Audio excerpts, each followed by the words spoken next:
शान्तकारं भुजगशयनं पद्मनाभं सुरेशं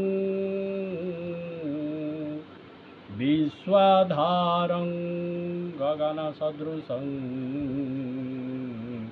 मेघवर्णं शुभांगं लक्ष्मीकान्तं कमलनयनं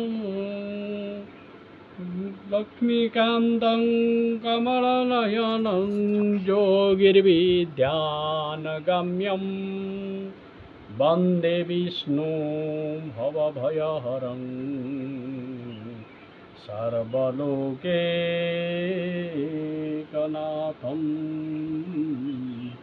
सर्वलोकैकनाथं।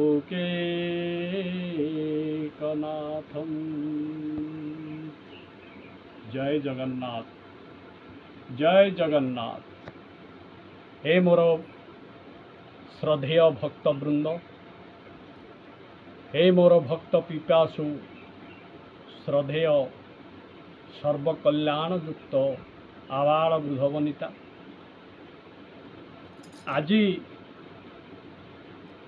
मु आपणको तत्व उपरे किछि कहिबाकु जाउची, जाहाकि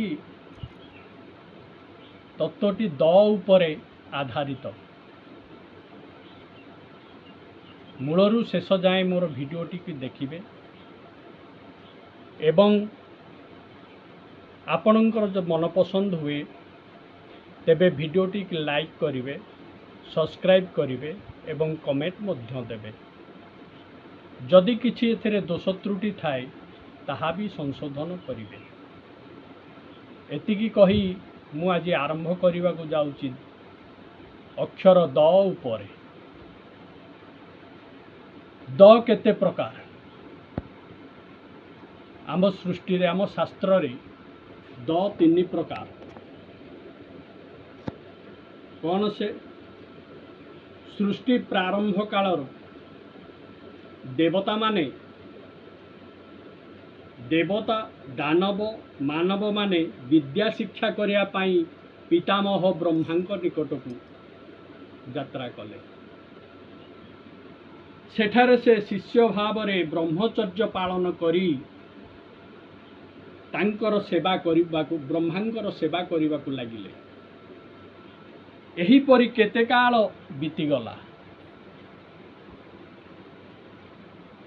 कौनसी समय देवता माने ब्रह्मा को कहिले, भगवान आंभ मानंकु उपदेश दियंतु, आंभ मानंकु किछि उपदेश दियंतु।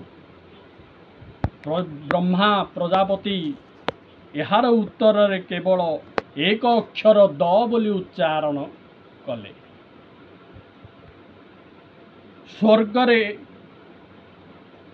स्वर्गरे भरपूर भोग, भोग ही स्वर्गलोकर सुख बोली स्वीकार करा जाए। जराग्रस्त न ही देवता माने सर्वदा इंद्र सुख रे निमग्न थांती। कारण देवता माने अमृत पान करिसंतु, से माने अमर। सेटा हला अमर धाम, स्वर्ग धाम। सेठारे से माने स्वर्ग सुख अनुभव करि थांती। से माने द अक्षर सुनी आंभ समीक्षा करिबाकु आत्म समीक्षा करिबाकु लागिले ओ सेमानंकर स्थिति अनुजाई दर अर्थ स्थिर कले। कौन? तेणु से माने दर अर्थ दमन बोली भाविले। देवता माने भाविले प्रजापति आमको द अर्थ होची दमन बोली भाविले। प्रजापति सेमानंकु इंद्रिय दमन बा संयम करिया पाई उपदेश देइचंती बोली सेमाने कृत्यकृत्य ही गले।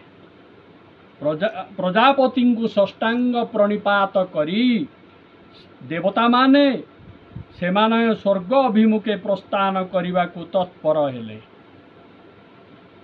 बाहरिले प्रजापति पचारे बत्स दर अर्थ हृदयंगम कल तो देवता माने कहिले आज्ञा आंभमानंक परि विलासी मानंकु आपण इंद्रिय संयम करने उपदेश देले। प्रजापति कहले हाँ हाँ ठीक सेया ही मु कहिछि, तेणु उपदेश अनुजाई कार्य करिब, सेई अनुसारे कार्य कले तुमर मंगल हब। यापरे मनुष्य माने प्रजापति पाखक जाई कहले भगवान आपण आम मानंकु किछि उपदेश दियंतु। प्रजापति मध्य पूर्व परि सेही गोटिए अक्षर दर उपदेश देले।